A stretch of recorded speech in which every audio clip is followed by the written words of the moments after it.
This is a previously recorded Best of the OhioRAAM show. Thing off there. All right. Hi, Sylvia. Hey, How Sylvia. are you? Hello. Hi. Glad to have you here. Glad to Thank see you. you. Thanks for having me. And I'll tell you, that's one thing. that's one thing. The viewers here don't let us get by with anything, Sylvia. No, They said, "Shut up and get Sylvia on here." exactly. Get to the meat of the show. Hey, before we get into cycling, you've had a long storied teaching career. I just found out that you have your master's from the same place my daughter does, the University of Cincinnati, a working person's college. Exactly. Mm-hmm. What did you teach, and how long did you teach?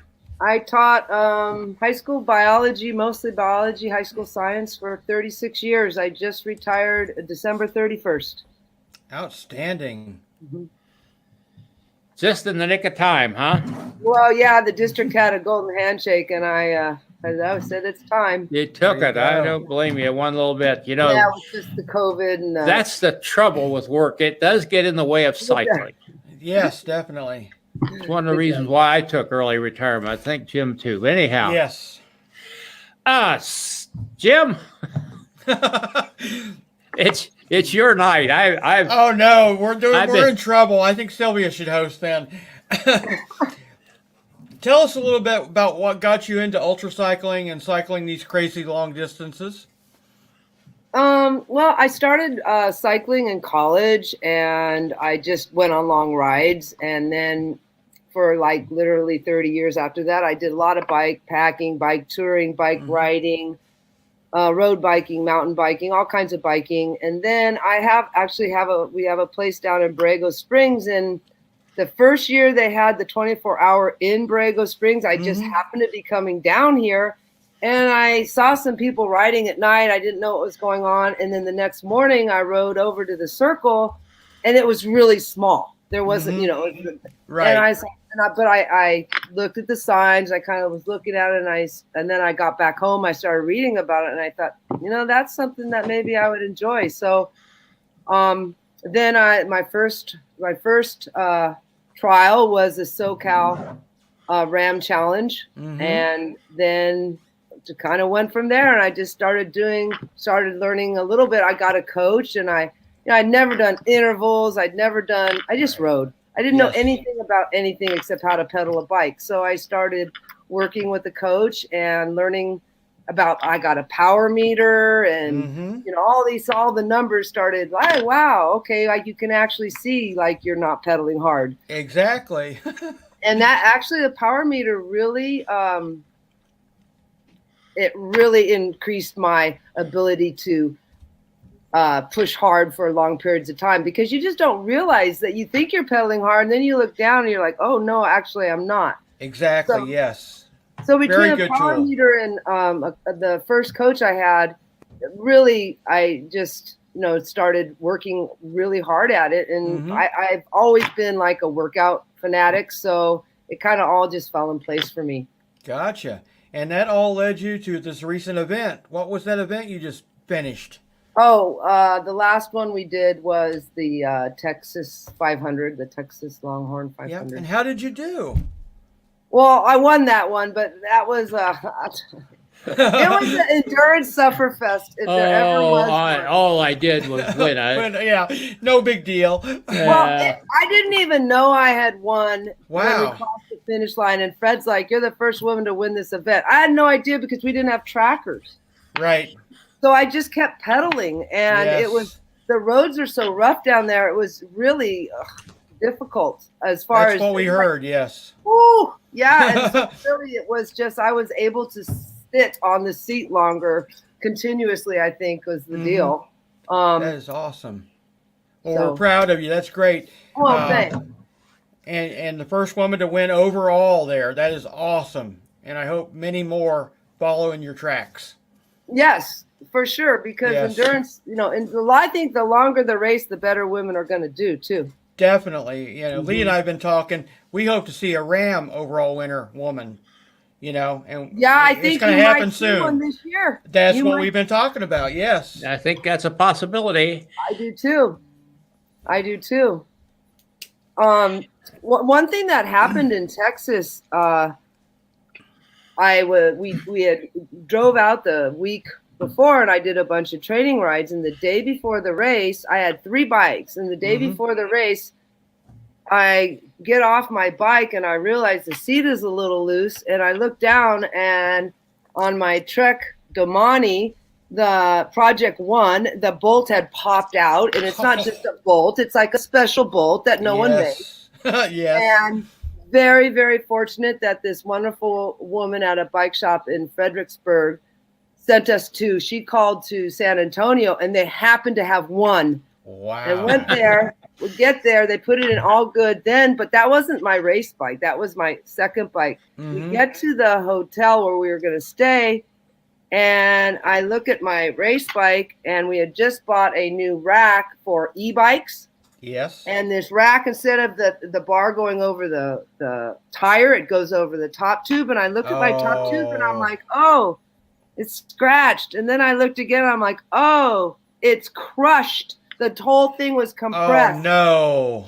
Yeah. So there was that bike. So that's kind of how the whole, so that night was kind of, we were all just kind of wigged out and like, oh my God. And just had to kind of regroup and say, all right, I have a good bike. And and it ended up being the Domani actually deals with the vibrations way better, because those roads, it was like cobblestone for 500 miles. I mean, it was rough. So, but Spiegel totally hooked me up with a bike that should all be coming tomorrow. And I'm so grateful, because I'm going to be doing raw, and I'm down to, 2 bikes. Neither of them I would consider the bike I would ride for that race. So I'm going to have a new bike soon. So, and which Spiegel bike are you getting? Because they're great ultra bikes. I got the Spiegel San Marino. So Marco is my coach. Yes. And so he hooked me up. He wrote him an email, and they right away responded. And Vesna was unbelievably helpful. Yes, Vesna's awesome. And he just reading about the different bikes. The San Marino seemed like the comfortable endurance bike for long stuff. And I'm old. I don't deal well with. I tore my rotator cuff, so the less vibrations, the better. Definitely. Lee, you have any questions? Well, I was going to say, Vesna's here. She's been commenting. That's what Spiegel Bikes is. Yes. And we're glad. I'm sure she's tickled to death by what you just said, Sylvia. Well, I have not ever worked with someone that was so helpful so quickly. It was like, wow. Yes, they're really good for the bike industry, I think. Definitely, especially right now when it's you can't get Trek cannot get the material to make their frames. Yep. Everything is 2 to 3 months out, and I can get a replacement for you in 70 days. I'm like, well, that does not, that's not going to cut it. So definitely. So Bobby wants to know what it's like to be a real villain. Yes. Yeah, Bobby. So we live down here at De Anza Villas. It's in De Anza, part of Borrego. And so we're called the De Anza Villains. So the De Anza Villains is this big group of friends we have that, one of our favorite activities is e-bikes and beer.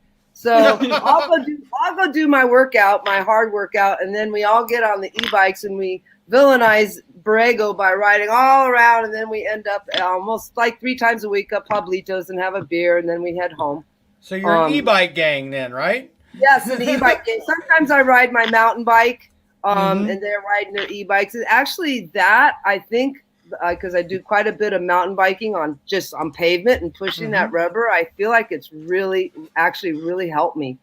That's awesome. Strength wise. So the villains are just my group of friends that we bike and hike and swim, and it's been amazing. We've been super lucky. Like this group of friends has been super lucky during COVID that we've been able to be together and have fun. Borrego's have been a great place to be during COVID, because you don't have to worry about seeing anyone, because there isn't anyone.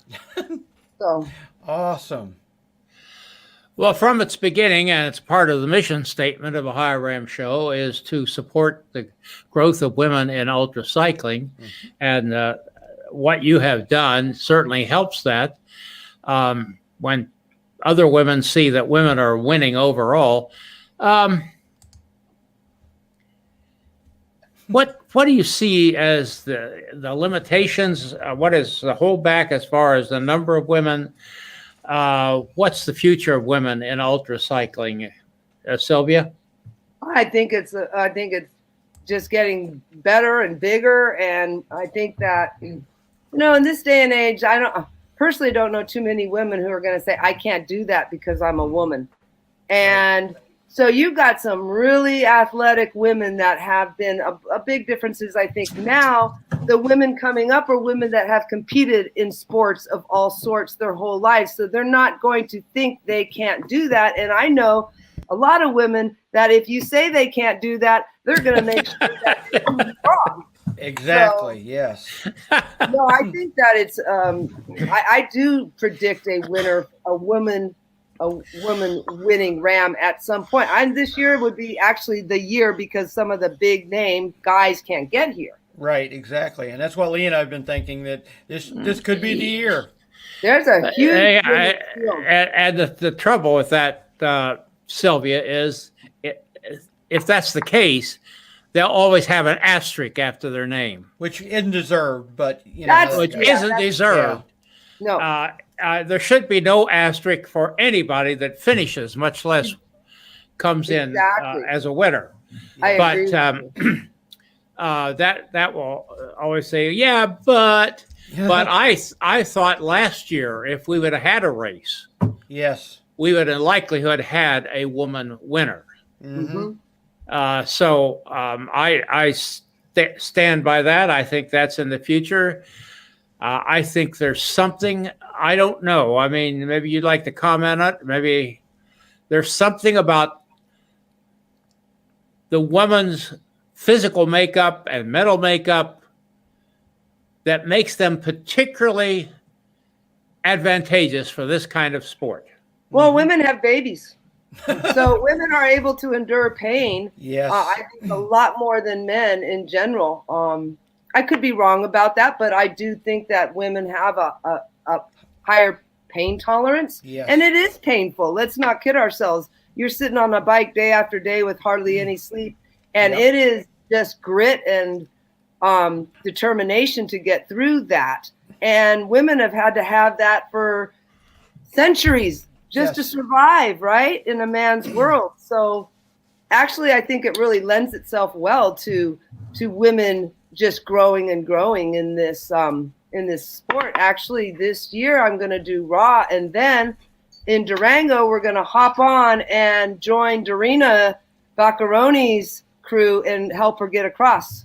So awesome. I'm excited to do that. Then we'll see you here in Ohio. That'd be great. Exactly. Yes. In fact, one of my closest friends, Meg Cottingham, lives in Westchester. Okay, yeah. So when she'll crew us to RAAM, and then she will be with us, and then we'll drop her off at the Ohio time station. Yeah. And then we'll keep going. So that'd be great. Uh-huh. Do you have any? Go ahead, Lee. I was going to say, I've been working with Dorina right now to have her on the show. She's in Italy at the moment. Yes, she is. And she's going to do the race across Italy. Yes. And I think as I said, my wife's been in the hospital. I know I've got a couple of emails, Jim, that I've written, but they're still in my draft box. I'm sorry, Jim. I've just been a little slow. No, you and me both. I understand. I think that we'll try to get her on before she comes back to the United States, because by that time things will start getting hectic for her and everyone. But Dorina, if you happen to be out there, we're going to try to get you on here at that date we suggested, and we won't go into that right now. But yeah, she's going to be great, I think. Daniela Genovese has great possibilities. Don't count out Leah Goldstein if she puts her mind to it. there's some great riders among the women. How about Nicole? Is Nicole Rice? Is Nicole Rice in the field? I think she's still listed, isn't she, Jim? Yes, I think so. I haven't heard any word whether or not she's going to be able to come. Well, that's right. All of them. Yes. Dorina will be able to come for sure because she has a green card. Right. Yep. She's got the green card, so she can get here. Yeah. But there was some conversation just recently from Tracy May of, Philippe's wife and her crew chief for their team of coming up with a scheme for getting here that involved a stopover and what have you. But let's hope they can pull that off. Definitely. Well, they say in California, our governor has said everything is going to be, wide open on June 15th. Right. So what does that mean? Could we make this a little earlier? Yes, exactly. Yeah. And then the question is, and I know this is a question for so many people, is can you make a COVID vaccine mandatory? Correct. That's what the big question, Yeah. I can see them making testing, kind of mandatory because you don't want a super spreader, coming in and causing problems. But I agree with you. I don't think I just talked to Marco, and it's tough to get a vaccine in Europe. I mean, they're, way behind. They don't have the money. They don't have the pull that the U.S. has, and they're still on old folks. They're still on the oldest tier, and I think Dorina had said that she won't be able to. She can get it here. Right. But I don't think the other rider. I don't know. Maybe a European rider could get it if they came here. Probably they could. I know Valerio has had his in Miami or no. He's still in Monte Carlo, I think. And of course, England has made a little more progress, United Kingdom, because I know Sue Pellinger said she's had hers, at least one shot. So they're making progress in that way. But like you say, it's been a problem. So, well, let's keep, I don't have any wood to knock on over here. There you go. Yeah. Oh, yeah, exactly. There you go, the head. But let's hope that happens. When are we going to see you on RAM, Sylvia?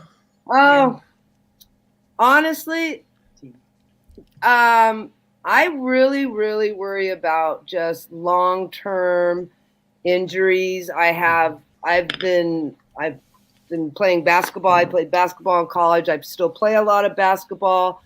I do a lot of other things, and I want to be able to continue to do these things. And I see a lot of people coming out of RAM having to have surgeries on their wrists and, ulnar compression. And I have a kind of a not a good knee, and my neck, I have 2 compressed discs. So I would definitely think about a team RAM, like 2-person team. As hard as that is, I would think about it. But just solo, I would rather be able to in 20 years still be doing this. Definitely. So I like the 500 miles, even 6, 7. I'm good with that, but I don't know. But that's one of the reasons I want to crew for Dorina, because I really want to see in action. The experience, yes. Christy says she'll crew for you if you do RAM. Well, yeah, I'm sure she would. Is she there in the room with you? Yes. See, I am so lucky. My partner is my crew chief, and it is a joint experience that it's a big part of our lives, and we've made a lot of friends together through it. And then my best friend is one of my 2 best friends are, always part of my crew. And one thing I found out as, the hours go by and the rider gets more and more exhausted and things just start, you need a crew that loves you to death because, stuff happens. We've seen so many crews break it for the rider when it gets that far in, In Texas, amazing. At the end, I had told my crew at mile 400 in Texas, I'm like, it could just stop now because the last 100 miles was brutal. Rick is sadistic. He put in Oh, he thought it was hilarious. It was awful, plus a headwind. But what my crew started doing, because I was like, oh my God. And so what they would do, they would just drive a little bit ahead of me just so I couldn't catch them. And they just kept doing that. Teasing you, right? Yes. Yeah, but they got me. They got me there because I don't good. know. Yeah. Hey, we see a lot of people out there. Yes. Why don't you just pop in, say hello? Definitely. Before we shut down here, you're going to have to be pretty quick because we're going to call it to a halt here in just a minute or two. As for RAW this year, have you done any special training, with the COVID stuff, or have you just been doing normal training? So I am doing Team Raw with George Thomas. Right. And so I'm doing my stuff all the time, and I'm working. Like today, I did 45-minute intervals. Yes. And we're going to do a 24-hour with him probably in Colorado and me here, him with his crew, and we're going to communicate, and we'll just be each 45 minutes on and off. Outstanding. But I love team racing. For me, I love riding for a teammate. I love it not being all about me. The team thing, I've just been a basketball player my whole life. So team for me is so much more rewarding and fun, and it's just more fun. Yes. You get to be in the car some of the time and goof around and laugh and have fun. And then you get to go out and ride really hard and don't have to worry so much about food on the bike. Definitely. Things like that. So are you guys go ahead. Go ahead. Are you guys racing for any charity or anything? Not so far. George is so busy and everything's just kind of, I think everything's with the COVID thing, we've been struggling with just getting stuff organized because it's like, is it even going to happen? I'm assuming it's going to. Yes, gotcha. Hey, but I'm honored to ride with George. Very, very Doug honored. Chivington, how are you recovering out there? Give us a quick reply there. Sylvia, it's been so great to have you. Well, thank you. Please keep us in touch with anything. We'll be watching for your name to appear from time to time. Keep us in touch if you've got any more craziness up your sleeve and let us know, okay? All right. Well, thanks, you guys. And we look forward to seeing you here in Ohio when you're crewing. Oh, yeah. I'll be there. Yes. You got one more comment? It says, hey, Figgy. Oh, yeah. Yeah. Team Figgy. We're Team Figgy. Yes. Gotcha. That's Meg. That's my Ohio buddy. Okay, excellent. Okay. Great. Hey, listen, Jim, I got a question. Yes. When Vesna puts in a comment, she calls you Jim and me Mr. Lee. I don't know. I don't know. Vesna, we're going to close it down here. We don't have time for an explanation now, but I wonder why I can't be just Lee. I don't deserve that. Yes, she calls me Miss Sylvia. Yeah, I think she's just very, what does it say about me? I don't know. Hey, listen, it's been great to have you. There you go. Respect. Okay. Thank you, Vesna. We appreciate that. Definitely. You're such a wonderful person. Where was I at? I was trying to close this down. You were. Thanks a lot, Sylvia. Yes. Thanks, Jim. You Thank are you. my hero. What can I say? Thanks to everybody for watching. This is Gregory Zuber, thanking you for watching and sharing.